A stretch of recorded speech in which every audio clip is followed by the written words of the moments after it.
كل صورة من الصور دي على الحيطان كانت صورة حلم، لكنها بعد كده اتحولت لصورة حدوتة اعتزاز. ليه؟ لأنه الوضع اختلف قبل صاحب الصورة ما يقرر إنه يبقى في لحظة معينة جزء من حدوتة أكبر لشعب، لناس هو ما يعرفهمش. الناس دي أماكنها مختلفة، عائلاتها مختلفة، اسم الشهيد مختلف، لكن دايما مواصفاته واحدة. النهاردة احنا بنحاول نعرف ونترجم دول.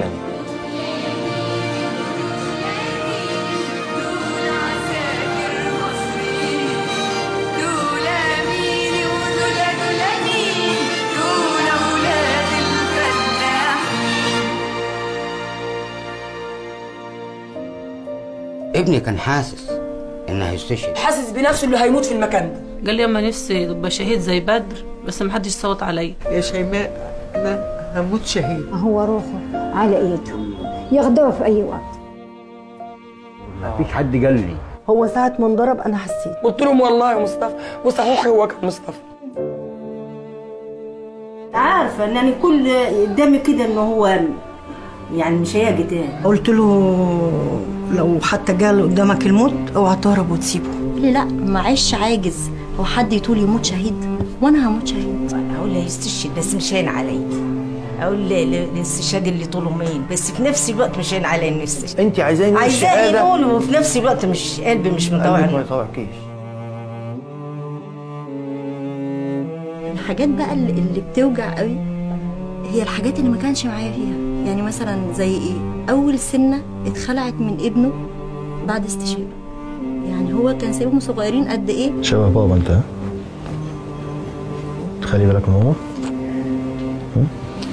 هي اللي بتخلي بالها منك ولا انت اللي بتخلي بالك منها؟ لا انا. انت اللي بتخلي بالك منها؟ بجد؟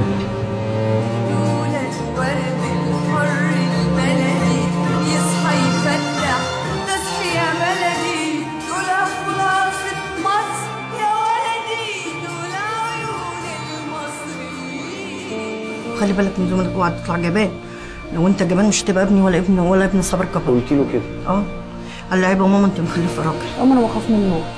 خافش من الموت. اقول له يا ابني لو في عندك حاجه، يقول لا يا بابا انا ما اسيبش الميدان، والله لو على اخر نفس انا ما اسيب مكاني. الظباط معاه ما كانوش بيقولوا له يا مصطفى. ايه والله. يقولوا له يا بطل، روح يا بطل، تعالى يا بطل. يقول لي لو الطياره حصل فيها عطل انا عمري ما نط.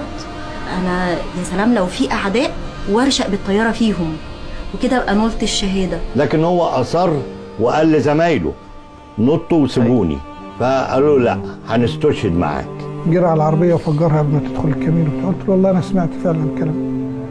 قال لي اللي عمل العمل ده ابنك.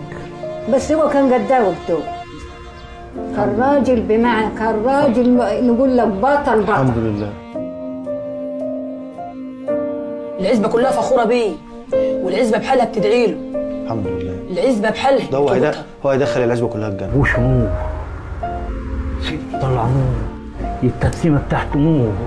انا مش حزينه على بنوب، انا مبسوطه بابنوب. وانت هي اللي تفرح بابنوب وتتبسط بابنوب على اللي هو عمله، ما تحزنش عليه. انا مربي راجل ويعوض عليا ربنا. قالوا احنا مش رايحين عشان شهاده، والله احنا رايحين عشان مصر، وعلشان مصر تعيش. اغلى الناس بتموت. ما كنتش متخيله انه يستشهد، ما كنتش متخيله انه هيروح قبلي. انا عندي استعداد اروح قسما بالله واقعد في الفيلم اللي انضرب فيه. ويوم ما راح رفح وانا اتشرفت ان هو راح رفح، راح يدافع على وطنه وارضه. بجد انا عايزه اروح له. قعدت شهرين ما شفتوش ولا فاكر ما شفتوش. واقول ايه، قضاء ربنا نفس. يا رب ربنا يعوضنا في خير في بلاده. فهو انت قلبت المواجع كلها. معلش. لا لا لا. دول الورد الحر البلدي يصحى يفتح